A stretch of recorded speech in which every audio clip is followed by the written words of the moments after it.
आज के लेक्चर में हम पढ़ेंगे about the evidences of evolution.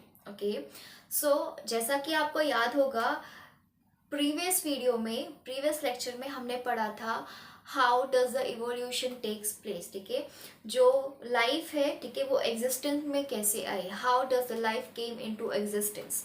ठीक है, हमने उसमें देखा पर्टिकुलरली कि जो बिग बैंग थ्योरी हुई, ठीक है, एक्सप्लोजन हुआ यूनिवर्स में, उसकी वजह से क्या हुआ, उसकी वजह से फ्री एटम्स, ठीक है, वो क्या हुए, वो आपस में कंबाइन किए, देन इनऑर्गेनिक सब्सटेंस बनाए, देन वही inorganic substance due to the condensation वो क्या बनाए, वो उन्होंने ऑर्गेनिक मॉलिक्यूल्स बनाया, सिंपल ऑर्गेनिक मॉलिक्यूल्स बनाया inside the ocean, and then simple से कॉम्प्लेक्स ऑर्गेनिक मॉलिक्यूल्स बनाया, and that give rise to the first organism inside the ocean, that is protoplasm.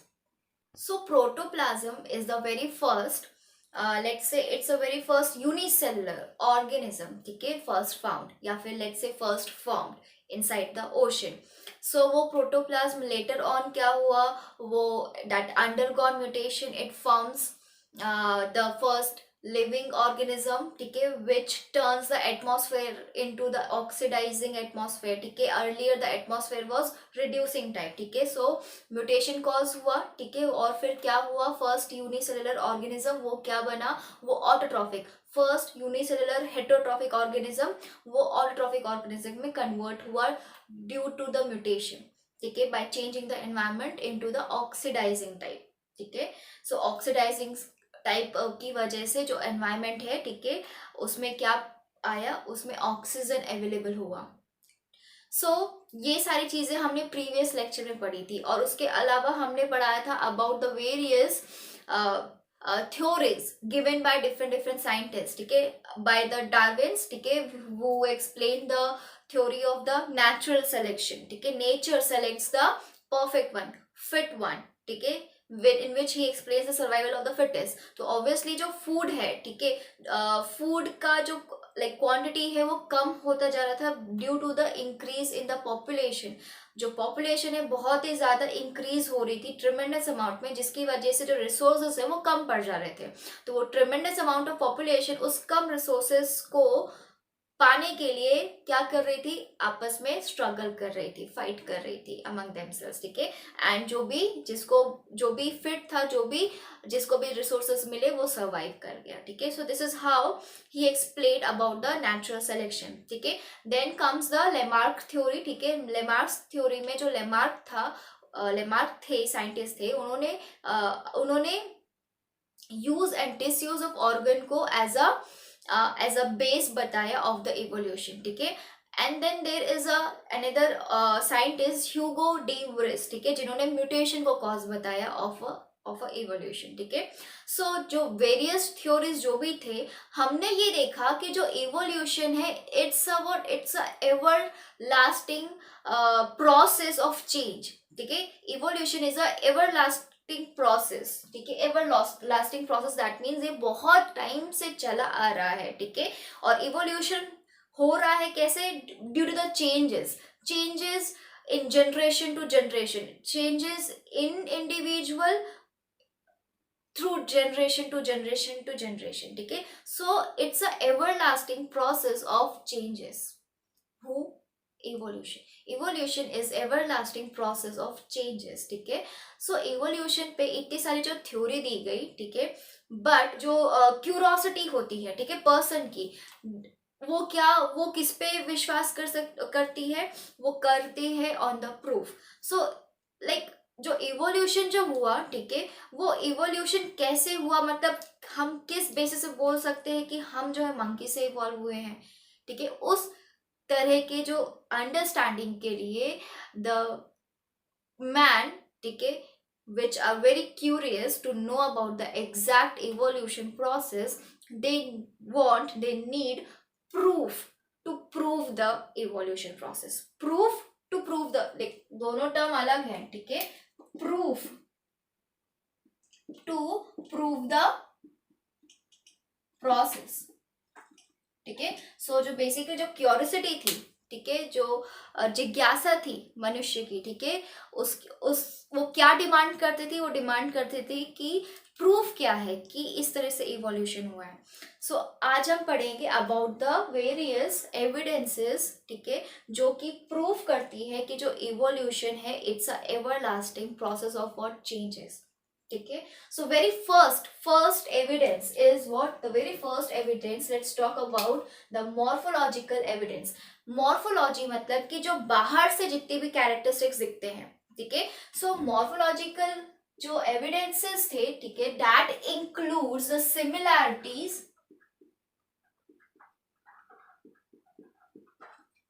In morphological characters, morphological characters, ठीक है।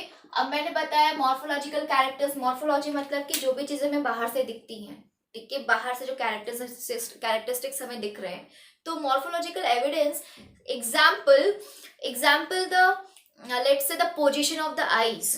I am not saying about the structure of eyes, I am saying about the position of the eyes, ठीक है, position of the eyes, like structure of the mouth, ठीक है। Mouth का structure हर एक case में तो सबका सेम ही होगा ना, that means upper lips, lower lips, ठीक है। लाइक हर एक ग्रुप के जितने भी ऑर्गेनिज्म है सबका माउथ का structure will be the same, the position of eyes will be the same, ठीक है। Then the structure of the nostril, ठीक है, with the two holes, that will be the same in all kind of organism of different different groups.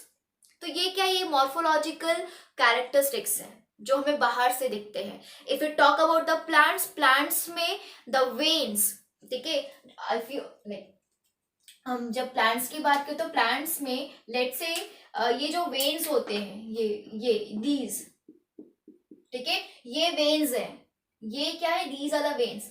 तो veins अगर leaf देखें, plant का leaf लेके देखें तो हमें इसी तरह के वेन्स दिखते हैं मोस्टली, या तो इस तरह के दिखेंगे या तो फिर इस तरह से, लाइक पूरा इस तरह से नेटवर्क दिखेगा वेन्स का, ठीक है। सो इस तरह के जो वेनेशंस दिखते हैं हमें, सो these are showing what, these are showing the morphological characters which are actually the similar, ठीक है। या तो हमें इस तरह का वेनेशन दिखेगा या तो फिर हमें इस तरह का वेनेशन दिखेगा, ठीक है।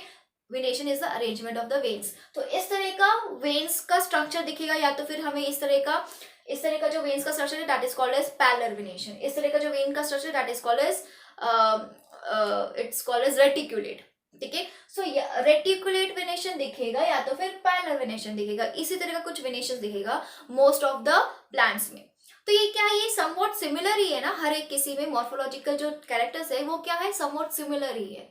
तो सिमिलर है क्योंकि कैरेक्टर्स, तो हम ये बोल सकते हैं कि जो उनका ओरिजिन है, ठीक है, the origin will be same, origin is same, ठीक है। और क्योंकि ओरिजिन सेम है, ठीक है, तो हम कह सकते हैं कि जो एंसेस्टर्स होंगे इनके वो क्या हो सकते हैं, वो हो सकते हैं common ancestors, they belongs to common ancestors, they arised from the common ancestors. So here similarities in the morphological characteristics prove that the organisms are evolved from the common ancestors or they have the common origin, okay. What morphological characteristics, I'm repeating once again, that is the position of the eyes, the structure of the mouth, the structure of nostrils, okay, in a case of plants, the arrangement of the veins, ठीक है, and the leaf structure, ठीक है, somewhat क्या है, most of the individual में वो क्या है, सेम ही है, कुछ सेम ही दिखते हैं, ठीक है। So this makes this is one of the evidence which gives the proofs about the evolution. The second one is anatomical evidence. See, anatomical evidence में will usually talk about the homologous organ, ठीक है। ये होता क्या है basically, सीधा हम पहले तो इसका एग्जाम्पल लिखते हैं, एग्जाम्पल देख के हम एग्जाम्पल लिख के हम इसकी स्टडी करते हैं। So examples are human hands, let's say human hands, then there is 4 legs of cat, 4 leg of cat, flippers of whale, and then there is 4 limbs of bat, So there is a structure given in your textbook about these four. So उस particular structures में आप देखेंगे ये बाहर से superficially इनका जो morphology है हमें डिफरेंट दिखता है, ठीक है। ऑब्वियसली जो इनकी मॉर्फोलॉजी है बाहर से देखने में, ठीक है, या फिर जो डायग्राम है, ठीक है, मैं इंसर्ट कर दूंगी यहाँ पे क्लिप, जो बेसिकली जो डायग्राम है उस पे हमें देखने में मॉर्फोलॉजी पूरी की पूरी डिफरेंट लगती है, ठीक है। So morphologically the structure is superficially different, ठीक है। so basically it's superficially different and the functions are also different. अगर इन चारों को कंपेयर करें तो चारों का फंक्शन इज व्हाट, द चारों का फंक्शन इज डिफरेंट, ठीक है। और मॉर्फोलॉजिकली भी वो क्या लग रहे हैं, अलग अलग लिख रहे हैं, ठीक है। जहां पे हमने यहाँ पे मॉलिकुलर मॉर्फोलॉजिकल एविडेंस को प्रूफ माना था, वहां पे ये molecular evidences as a proof हमें दिख नहीं रहे, क्योंकि सब अलग अलग अलग अलग मॉर्फोलॉजी शो कर रहे हैं, ठीक है। ह्यूमन हैंड्स अलग मॉर्फोलॉजी दिखाएगा, ठीक है। ये 4 लेग्स ऑफ कैट उसकी थोड़ी अलग मॉर्फोलॉजी रहेगी, ठीक है। बट सिमिलैरिटी क्या है, फंक्शन तो डिफरेंट है, ठीक है। अगर फंक्शन डिफरेंट है तो सिमिलैरिटी कहाँ है, similarity is in the structure of the bone, ठीक है, is in the structure of bone and bony joints, या फिर let's say the joints of the bones, ठीक है। सो आप हायर स्टैंडर्ड में जाओगे तो आप देखोगे कि जो जॉइंट्स है there are like various type of joints, ठीक है, like ball and socket joints, वो इस तरह के जॉइंट्स जो है वो फिक्स्ड है, ठीक है। तो हम इस पर्टिकुलर जो एविडेंस हमने देखा, इस पर्टिकुलर एविडेंस में हम ये देखते हैं कि ऑल्दो हमें बाहर से सामने से देखने पे हमें जो फिगर है सबका, ह्यूमन हैंड का, 4 लेग्स ऑफ कैट का, फ्लिपर्स का एंड 4 लिम्स ऑफ बैट का, इन सबका जो डायग्राम है, ठीक है, बाहर से देखने पे हमें क्या दिख रहा है, वो अलग दिख रहा है और ऑब्वियसली उसके फंक्शन भी अलग है। बट जो सिमिलैरिटी है वो सिमिलैरिटी है इन the structure of the bones and between the joints of the bones, ठीक है। वो किस तरह से, कौन सा टाइप ऑफ जॉइंट्स है बिटवीन द बोन्स, वो क्या है, वो सिमिलर है, जिसकी वजह से वो क्या शो करते हैं, वो शो करते हैं कि उनका ओरिजिन सेम होगा और they will be having the common ancestors and such organs, और let's say such organs which have which are different in structure, okay, sorry, which are different in function but similar in structure, such organs are called as homologous organs which are different in function and similar in structure, different in function but similar in structure, that is called as homologous organs. What?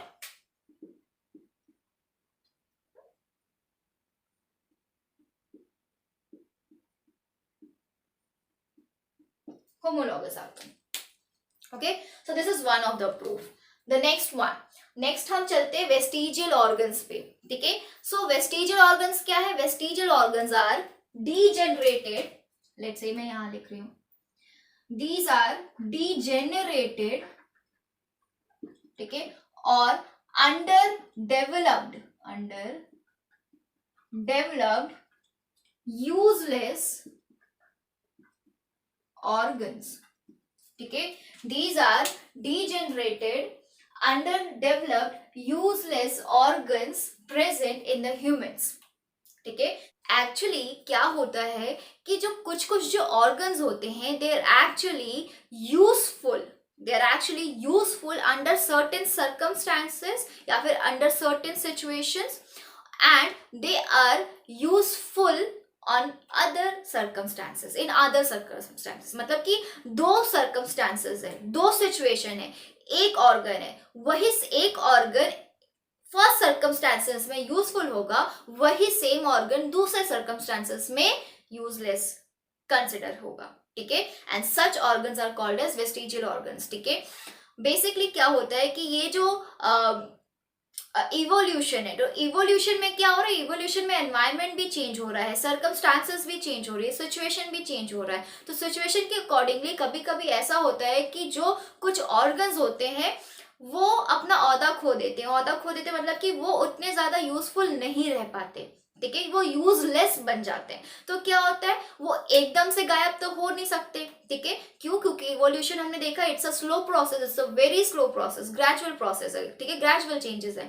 तो उस particular organ को degenerate होने के लिए, गायब होने के लिए टाइम लगेगा, ठीक है। तो वो धीरे धीरे धीरे धीरे धीरे जो है वो डीजनरेट होंगे। तो उस डीजनरेट होने का जो प्रोसेस है उसमें वो थोड़ा सा मॉर्फोलॉजिकल चेंज लाएंगे अपने अंदर, ठीक है। और ये डिपेंड भी करता है कि किस ऑर्गेनिज्म में वो पर्टिकुलर ऑर्गन यूजफुल है और किस ऑर्गेनिज्म में वो पर्टिकुलर ऑर्गन यूजलेस है, ठीक है। If I give you an example, example is of appendix, ठीक है। The very first example is of appendix. So in the case of the appendix, ठीक है, it's a first example. So in the case of appendix, ठीक है, appendix is what it is useless in the case of human beings, ठीक है। Human beings के case में useless है, मैं सारे ऐसे एग्जाम्पल बताऊंगी जो ह्यूमन बींग्स के केस में यूजलेस है, okay. So appendix is useless in the case of human being, it's a vestigial organ, but the same appendix is useful, what it's useful in the case of ruminants। ruminants मतलब कि जैसे कि cow, buffalo, why, because they have to digest the grass, ठीक है, उनको grass digest करना है। अब ग्रास का जो सेल वॉल है that is made up of the cellulose. अब ये सेल्यूलोज क्या होता है, बहुत ही ज्यादा कॉम्प्लेक्स कार्बोहाइड्रेट होता है जिसको डाइजेस्ट करने में बहुत ज्यादा टाइम लगता है, ठीक है। और ये अपेंडिक्स क्या है, appendix is a part of alimentary canal. Alimentary canal मतलब कि जो डाइजेस्टिव सिस्टम है उसका पार्ट है, ठीक है। तो क्योंकि सेल्यूलोज को डाइजेस्ट करने में बहुत ज्यादा टाइम लगता है, ठीक है, इसलिए जो ये अपेंडिक्स है, ये अपेंडिक्स बहुत ही ज्यादा यूजफुल है, ठीक है। ये काम करता है उस सेल्यूलोज को डाइजेस्ट करने में इन the case of ruminants that is cause and buffaloes and goats, ठीक है। ये अपेंडिक्स किस में हेल्प करता है, डाइजेशन में, ठीक है। It's a part of digestive tract, so this helps in the digestion. So, and it's not like it's not useful in the case of, or in the case of human beings, because human beings do not eat cellulose, ठीक है, which is a complex carbohydrate। तो complex carbohydrates, sorry, complex carbohydrates जो है human being नहीं ले रहे हैं, although वो और भी बहुत सारे कॉम्प्लेक्स फूड लेते हैं, but still the human bodies have many of the enzymes to break it out, like to break it down, मतलब कि टू डाइजेस्ट, ब्रेक डाउन मतलब कि डाइजेस्ट करने के लिए, ठीक है। So appendix is actually useful in the case of the ruminants, ठीक है। The next one is the tail bone. What, tailbone which is also called as coccyx, ठीक है। it is also not present in the case of what, in the case of the human beings, ठीक है। next, the muscles of the ear pinnas, ठीक है, there is no space, that is why I am writing here, यहाँ लिखती हूँ, okay, यहाँ लिखती हूँ, that is what, ear muscles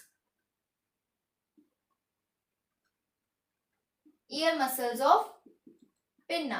so basically जो छोटे छोटे इनवर्टिब्रेट्स होते हैं, सॉरी वर्टिब्रेट्स ही होते हैं, ठीक है, बट जो रैबिट्स होते हैं, ठीक है, रैट्स होते हैं, they use to like move their ear pinna, ठीक है, this is the ear pinna, ठीक है। तो they use to move their pinna for contacting, like just to talk to each other, ठीक है। वो कुछ ना कुछ, ये जो बेसिकली जो इसका जो ईयर पिन्ना है, पिन्ना को मूव करा के वो कुछ इंडिकेशन देते हैं, कुछ बातचीत करते हैं, ठीक है। So this is actually functional in the case of what, in the case of the small animals, but this year muscles of the pinna, it doesn't do anything, like बहुत ही ज्यादा स्पेसिफिकली कोई फंक्शन नहीं perform करता इन the case of what, in the case of the human beings, ठीक है। The next one is wisdom tooth. Wisdom tooth, so basically wisdom tooth एक तो निकलता भी बहुत टाइम के बाद है, ठीक है, और इसका कुछ खास काम नहीं है, इसका एक ही ऐसा वर्क है दैट इज द ग्राइंडिंग, ठीक है, ग्राइंडिंग ऑफ द फूड। लेकिन वो ग्राइंडिंग जो है, ठीक है, वो ऑलरेडी मोलार्स एंड प्रीमोलार्स कर रहे हैं, ठीक है, जो कि हमारे टीथ का पार्ट है, ठीक है। सो मोलार्स और premolars already grinding of the food के लिए रिस्पॉन्सिबल है, ठीक है। So there is a no need of the wisdom tooth. Next one is I guess it's a nictitating membrane, ठीक है, nictitating So nictitating membrane is present, nictitating membrane of eyelid, so it's a kind of third eyelids, ठीक है, present in the smaller animals, ठीक है, जो कि actually help करते हैं, प्रोटेक्ट करते हैं आईज को, ठीक है. So these are the some of the vestigial organs which are not functional in case of human beings, ठीक है, these are not functional in the case of human beings. और ह्यूमन बींग्स को छोड़ के जितने भी अदर ऑर्गेनिज्म है उनमें ये फंक्शनल है, ठीक है. And such organs are called as what, vestigial organs. तो क्या कहा गया है, ह्यूमन बींग्स तो सबसे ज्यादा एडवांस एनिमल है ना, ठीक है, human being is the advance animal. तो ये सोचा गया कि पहले के टाइम में जब जो इससे मतलब ह्यूमन बीइंग से जो पहले के एनिमल्स थे उनमें सेम ऑर्गन फंक्शनल था, ठीक है. दैट मीन्स इवोल्यूशन हो रहा है, that's when we are arise, like हमारे अंदर, हमारे पास भी ये सारी चीजें हैं, ठीक है, अपेंडिक्स है, टेलबोन है, ईयर मसल्स ऑफ पिन्ना है, विजडम टूथ है, ठीक है, बट क्या है वो फंक्शनल नहीं है, ठीक है. प्रेजेंट तो है लेकिन क्या है, फंक्शनल नहीं है. फंक्शनल नहीं है मतलब वो कोई काम नहीं कर रहे, ठीक है. तो ऐसा बोला गया कि जो ह्यूमंस है they are having the common origin, ठीक है, ह्यूमंस प्लस वो सारे एनिमल्स, ठीक है, जिनमें ये सारे ऑर्गन्स फंक्शनल है, वो सब क्या है, they are having the common origin, ठीक है. that means they are evolved from the common ancestors, they all have the common ancestors who we human beings and all of the animals which are having these of the organs functional, वो सब में क्या है, वो सब जो है they all are having the common ancestors. So next is the very next is connecting link, हम थोड़ा बाद में पढ़ेंगे, यहाँ पे पढ़ते हैं पैलेंटोलॉजी के बारे में, ठीक है. So palaeontology is the what, it is a study. अब ये क्या है, palaeontological evidence. I am saying the term palaeontology. तो palaeontology is the study of fossil. What, study of fossils.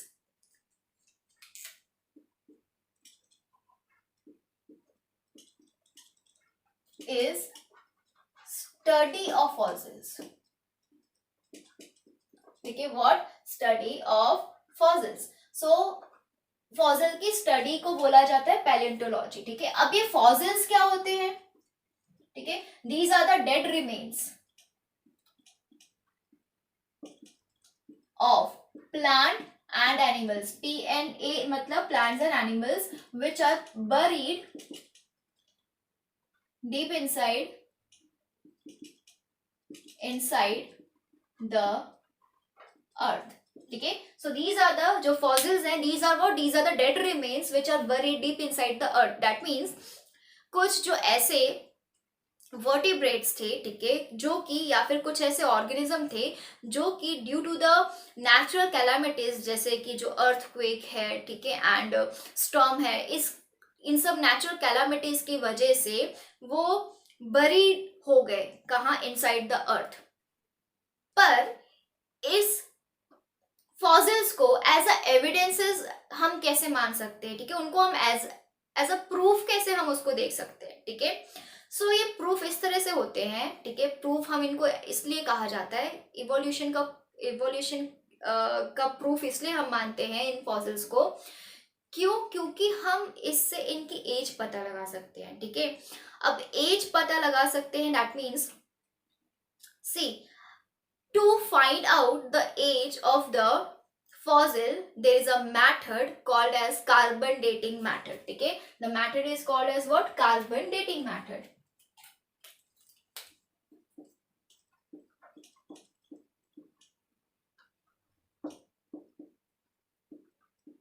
और कार्बन डेटिंग मेथड, ठीक है. It is used to find age of fossils, ठीक है. सो बेसिकली पहले इसके बारे में पढ़ लेते हैं, ठीक है, उसके बाद हम देखेंगे किस तरह से ये हेल्प करता है, ठीक है, इवोल्यूशन में. ओके, सो कार्बन डेटिंग में क्या होता है, सी, there are like two isotopes of the carbon, ठीक है. there is one carbon 12, ठीक है, which is non radioactive, ठीक है, and there is another one that is carbon 14 which is actually radioactive. ठीक है, रेडियो एक्टिव होना मतलब कि they will emit some of the radiations. ठीक है, कुछ रेडिएशंस एमिट करेंगे और वो क्या करेंगे, एमिट करेंगे जिसकी वजह से वो क्या होंगे, वो डिके होना शुरू करेंगे. ठीक है, रेडियो एक्टिव मतलब कि they will emit some of the radiations due to which they will start decaying. What? Decaying, decay होने लगेंगे. ठीक है, दे विल स्टार्ट डिकेइंग. ठीक है, डिकेइंग होना शुरू कर देंगे, डिके होना शुरू कर देंगे. ठीक है, सो एज जो कार्बन 12 और कार्बन 14 का जो रेशियो होता है. ठीक है, okay, I am rubbing this one first. अभी के लिए इसको रब करते हैं. सो जो कार्बन ये जो carbon 12 is to carbon let's say carbon 14 is to carbon 12 का जो रेशियो होता है, दिस इज द रेशियो, वो क्या होता है, वो कांस्टेंट होता है. ठीक है, कांस्टेंट होता है. ठीक है, लेकिन किस में, इन लिविंग ऑर्गेनिज्म. ठीक है, इन लिविंग बींग्स में. ठीक है, ये क्या है, ये जो रेशियो है वो कांस्टेंट होता है. ठीक है, but when the organism is dead, तो ये जो कार्बन 14 है, ठीक है, वो क्या होने लगेगा, वो रेडियो एक्टिव है क्योंकि, तो वो क्या होने लगेगा, वो डिके होने लगेगा. कब? जब ऑर्गेनिज्म, ठीक है, ये ORG दैट मीन्स ऑर्गेनिज्म, जब डेथ की जो डेथ की डेथ हो जाएगी, तो जो C4 है, ठीक है, वो क्या होने लगेगा, वो डिके होने लगेगा. ठीक है, डिके.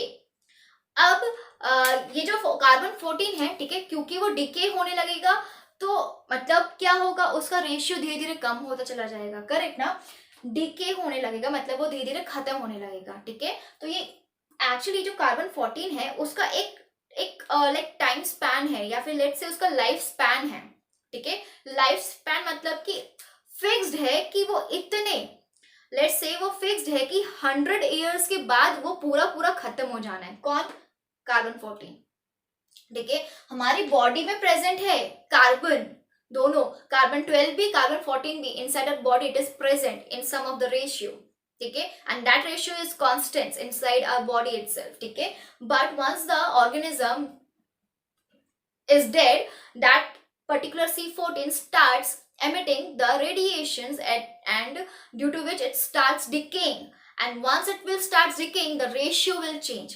ठीक है, रेशियो किसका ratio, carbon 14 is to carbon 14 और कार्बन 12 का जो रेशियो है वो चेंज होने लगेगा. ठीक है, carbon 14 and carbon 12 is to carbon 14 का रेशियो वो क्या होगा, हमें थोड़ा थोड़ा डिफरेंट मिलेगा. ये क्या है, दिस इज अ कांस्टेंट ना. ठीक है, ये रेशियो क्या है, ये कांस्टेंट है. अब ये आफ्टर डेथ ये C14 क्या होने लगेगा, डिके होने लगेगा, मतलब कि वो खत्म, धीरे धीरे कम होने लगेगा. ठीक है, उसका प्रोपोर्शन जो है हमारी बॉडी में वो क्या होने लगेगा, कम. हमारी बॉडी में या फिर किसी भी ऑर्गेनिज्म की बॉडी में वो उसका प्रोपोर्शन कम होने लगेगा. कम होने लगेगा तो हमें ये रेशियो थोड़ा सा डिफरेंट मिलेगा ना. ये रेशियो, ठीक है, किसका ratio, carbon 14 is to carbon 12 का जो रेशियो है वो क्या मिलेगा हमें, वो हमें कम मिलेगा. ठीक है, तो जो कांस्टेंट रेशियो है माइनस वो वाला रेशियो जो कि रेडियो लाइक वो वाला रेशियो जो कि डिके होने के बाद मिल रहा है, उसको हम सब्ट्रैक्ट करेंगे तो we will get what, we will get the age of the fossil.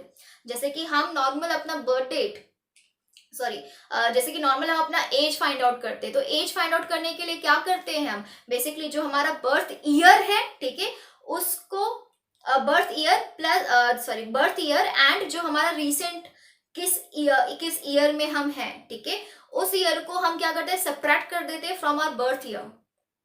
ठीक है, यही करते हैं ना टू फाइंड द एज. अपनी खुद की एज फाइंड आउट करने के लिए हम अपने बर्थ ईयर को सब्ट्रैक्ट करते हैं फ्रॉम द रीसेंट ईयर जिस ईयर में हम हैं अभी. तो वैसे ही है ये क्या है, this is a constant ratio, एक कांस्टेंट वैल्यू होगी. ठीक है, लेट्स से ये वैल्यू है 100. ठीक है, मैंने बोला ना C14 का एक लाइफ स्पैन है. ठीक है, उसका डिकेइंग स्पैन है, वो बेसिकली हम लेट्स से हमने कहा कि वो 100 ईयर्स बाद क्या हो जाएगा, पूरा खत्म हो जाएगा. ठीक है, और लेट्स से जब ऑर्गेनिज्म का डेथ हो गया तो ये जो कांस्टेंट रेशियो है, ठीक है, जो बेसिकली जो रेशियो है वो हमें क्या मिला, वो हमें मिला 15%.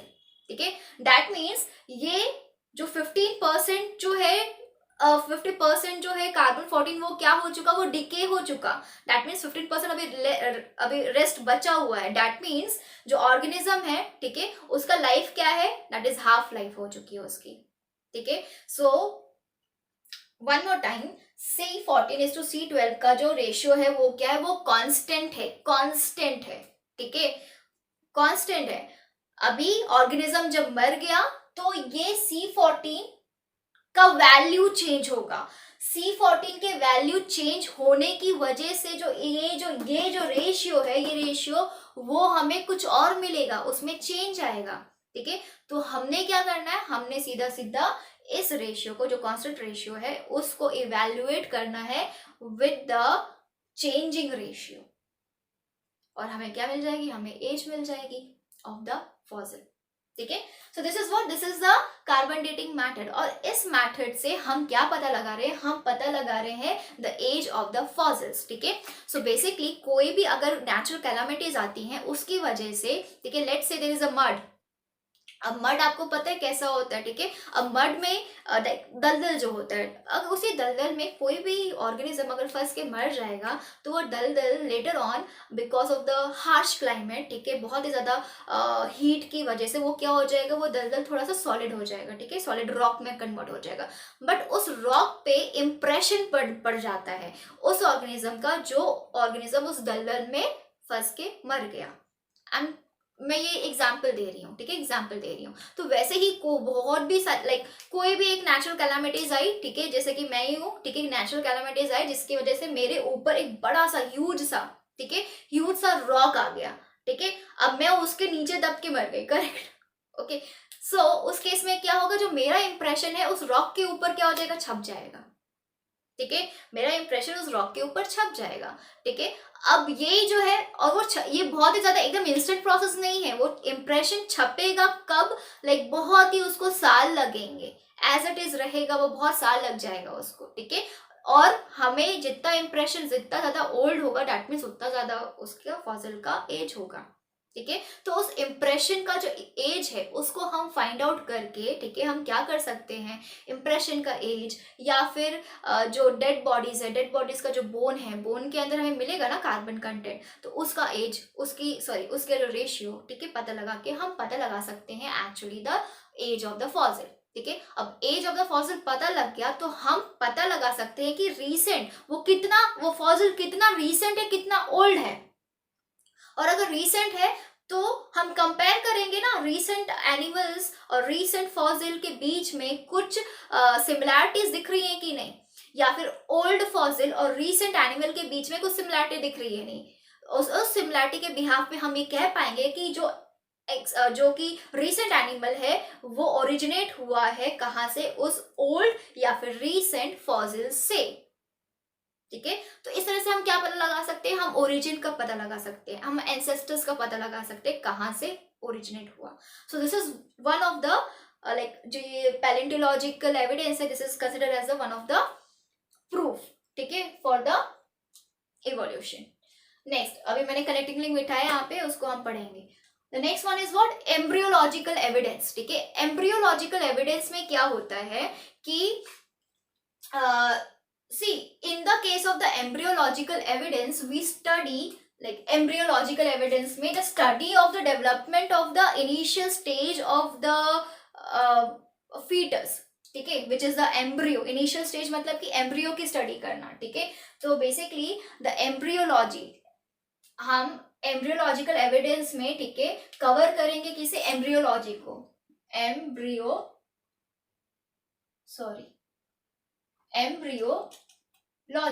So basically embryology क्या है, embryology is the study of development of embryo, ठीक है, during the initial stage of development, during the initial stage of development। So in the case of the embryology, हम जो initial जो भी, okay, I'll insert the picture over here, ठीक है। So आप जैसे कि पिक्चर में देख सकते हो कि जो इनिशियल स्टेज है, ठीक है। दैट मीन्स जो एम्ब्रियो वाली जो स्टेज है वो हर एक ग्रुप में कैसा दिख रहा है, सेम दिख रहा है। हर एक ग्रुप के ऑर्गेनिज्म में जो इनिशियल स्टेज है वो ऑलमोस्ट क्या है, ऑलमोस्ट हमें सेम जैसे दिख रही है, ठीक है। जबकि लेटर ऑन वो क्या हो जा रही है, वो डेवलप्ड होके थोड़ा सा डिफर दिख रही है, बट स्टिल जो कि इनिशियल स्टेज है, इनिशियल स्टेज में सारे के सारे कैसे दिख रहे हैं, सारे के सारे जो लाइक ऑर्गेनिज्म है वो ऑलमोस्ट हमें सेम तरह से दिखते हैं। दैट मीन्स उनका जो एम्ब्रियोनिकल डेवलपमेंट स्टेज होता है दैट इज ऑलमोस्ट सेम, ठीक है। जिससे हम बोल सकते हैं कि all the organism belonging to these like different groups, they are actually having the common ancestors, or we can say they are actually having the common origin, ठीक है। क्योंकि इनिशियल जो स्टेज होती है डेवलपमेंट की वो कैसे हमें दिख रही है डायग्राम में, वो हमें दिख रही है almost same. Later on developed होने के बाद अलग अलग वो स्ट्रक्चर्स फॉर्म ऑल्दो कर रहे हैं, बट स्टिल इनिशियल स्टेज क्योंकि सेम है, तो we can conclude that each of the organism belonging to the different groups are originate from the same origin, ठीक है। That means having the same origin, और we can say they are all are having the same ancestors, ठीक है। अभी embryo like कैसे stage आता है basically, जब फर्टिलाइजेशन होता है, ठीक है, sperms and the egg cells when they use to fertilise, the very first cell which is formed is called as zygote, ठीक है।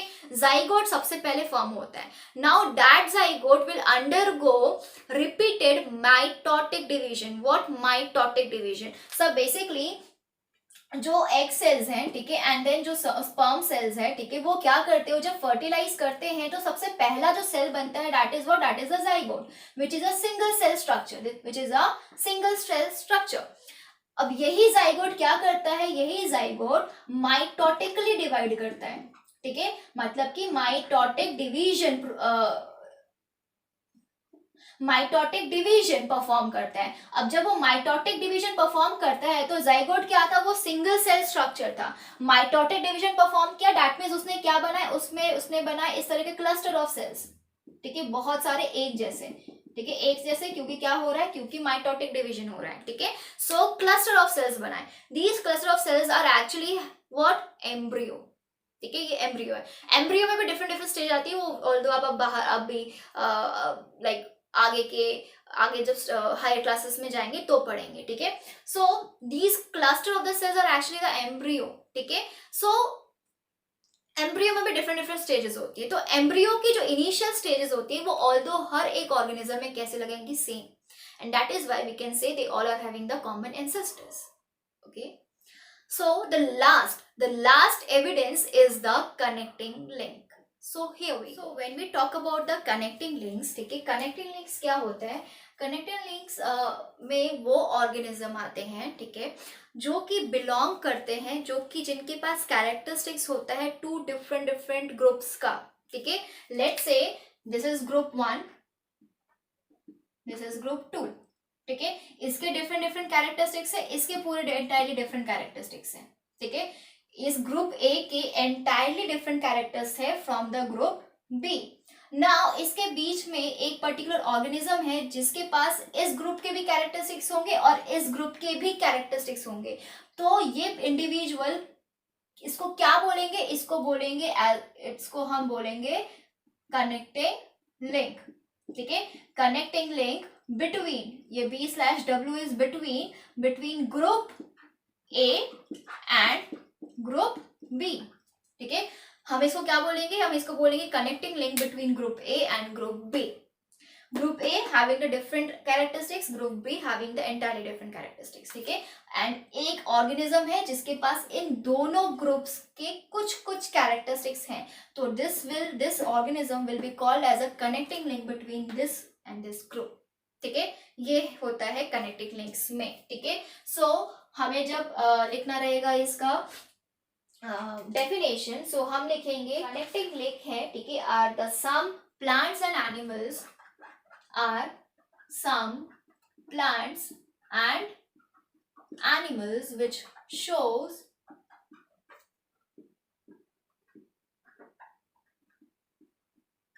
morphological characteristics मॉर्फोलॉजिकल मतलब जो बाहर से कैरेक्टरिस्टिक्स हमें दिखते हैं सामने से, ठीक है।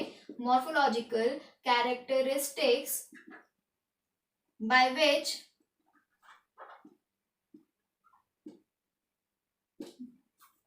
they can be related to two different groups, ठीक है।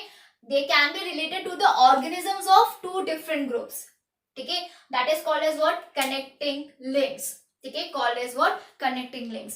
अगर हम इसका एग्जाम्पल देखें, ठीक है, if we talk about the examples of connecting links, ठीक है, सो हम आपके जो बुक में है, ठीक है, वो बुक के एग्जाम्पल्स को ही रेफर करेंगे, ठीक है, देखेंगे. So examples are the very first example is peripatus, ठीक है.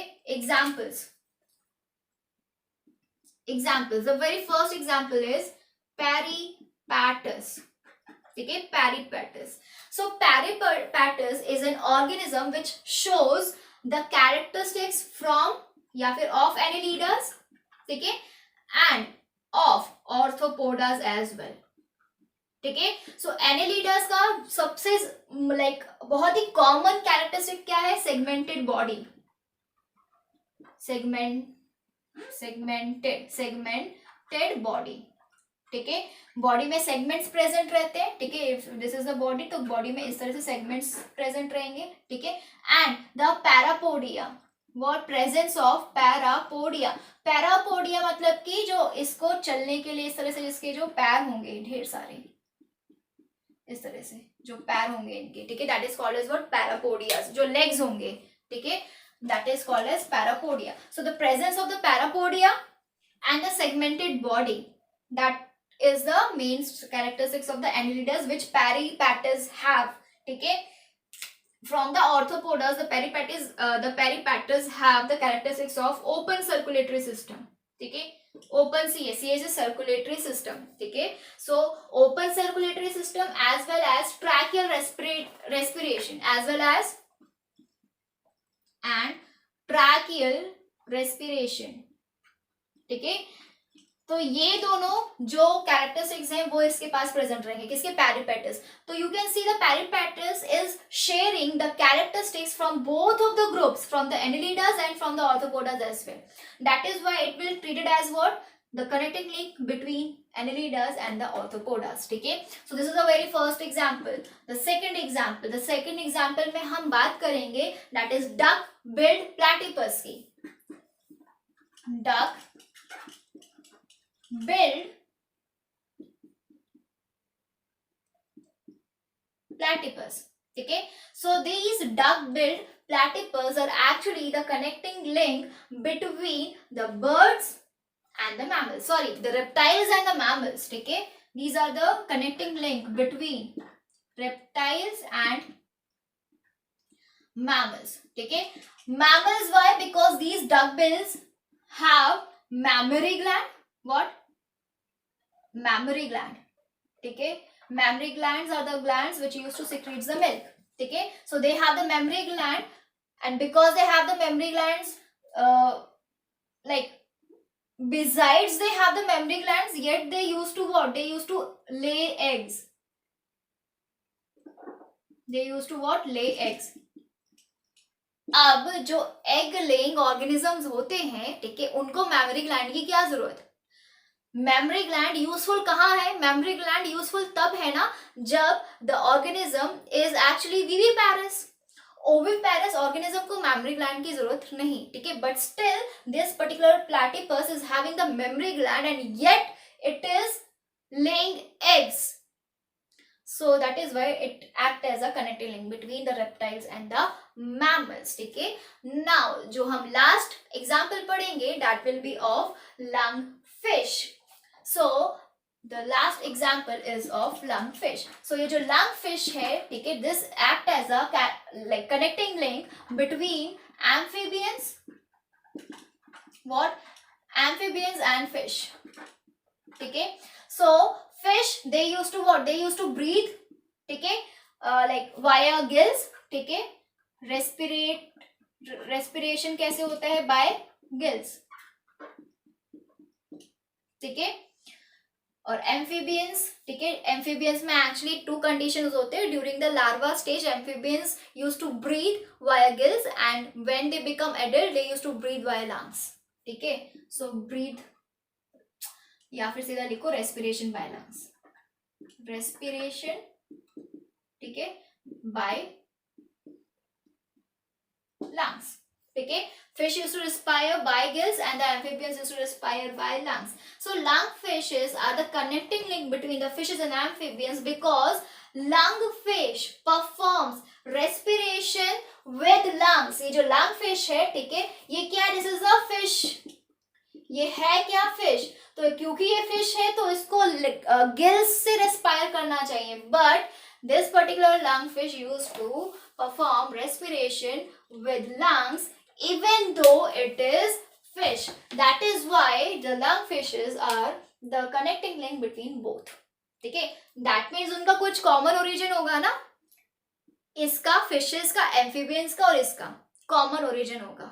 ठीक है, कॉमन ओरिजिन होना ही मतलब कॉमन ओरिजिन के बाद, कॉमन एंसेस्टर्स के बाद डिफरेंट डिफरेंट ऑर्गेनिज्म बन जाना. तो मतलब कि उनका एंसेस्टर्स तो कॉमन है ना, मतलब कि वो इवॉल्व हुए हैं कहीं ना कहीं, इवॉल्व होके उनके अंदर डिफरेंट डिफरेंट कैरेक्टरिस्टिक्स आए हैं. ठीक है, मतलब इवोल्यूशन हुआ है.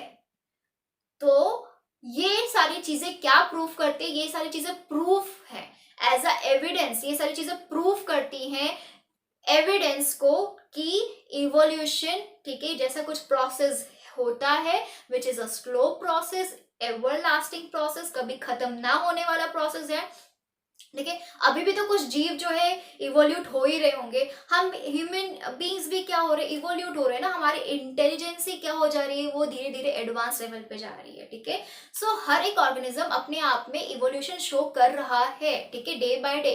बस वो इवोल्यूशन इतना स्लो है, इतना स्लो है कि हमें दिखता नहीं. ठीक है, so these are the evidences of what, these are the evidences of evolution. ठीक है, जो कि प्रूव करते हैं कि इवोल्यूशन हुआ है. ठीक है, इवोल्यूशन हो रहा है.